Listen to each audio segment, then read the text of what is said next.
on board is 177 souls on board.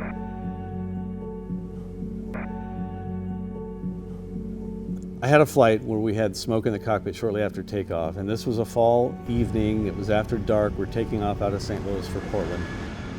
Everything was routine, a very nice quiet flight, climbing out of about 25,000 feet. And all of a sudden I could smell something a little bit funny, unusual. And just then the cabin attendant started calling me. The ding, ding, ding, ding, and it was a special kind of call that let me know that something's wrong. This is not a normal call. By the time I picked up the interphone to answer the flight attendant, I could see the smoke just billowing into the flight deck. We trained for that. We trained for fighting that. We trained for going through the aircraft systems.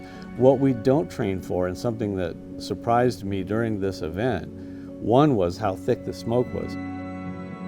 The smoke billowing in was so thick, so strong, like holy cow, if I reach forward, I'm looking and I still can't see him. I had to lean so far forward that I was pushing on the control wheel, and when I did that, it tripped the autopilot off, which right at that point was a crutch because I can't see my flight instruments. I don't know which way it's up if I can't see my instruments. Now, I'm fortunate I had thousands of hours in this airplane, and I was an instructor in this airplane, that I can find switches by feel, which I did, and I got the autopilot back on. But if I could not have got that autopilot on at that time, I can't even imagine how it would have been to try to fly the airplane without instruments. You cannot fly an airplane by the seat of your pants. So seeing your instruments is life and death. Without it, you cannot rely on the human feel, can't tell which way is up. I did a lot of that by feel, and there was a checklist there. My co-pilot said, I can't read it, can't see it.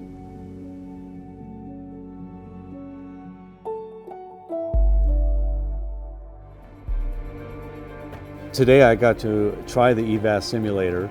As soon as the smoke started coming in, it brought back the memory.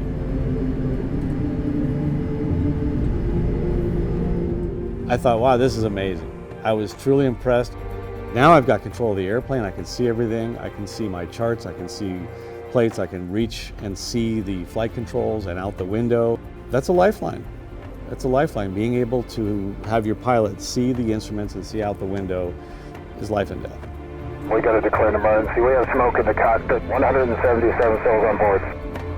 We have smoke in the cabin, smoke in the cockpit. We need to get the people off. We'd like to declare an emergency at this time. As far as I can tell, we have smoke and fumes in the cockpits. The emergency is an Airbus 321, smoke in the cockpit, 185 souls on board. So I think that's among the worst things that can happen in an airplane is an in-cabin or cockpit fire, including smoke. But if it happens, you want to be ready for it.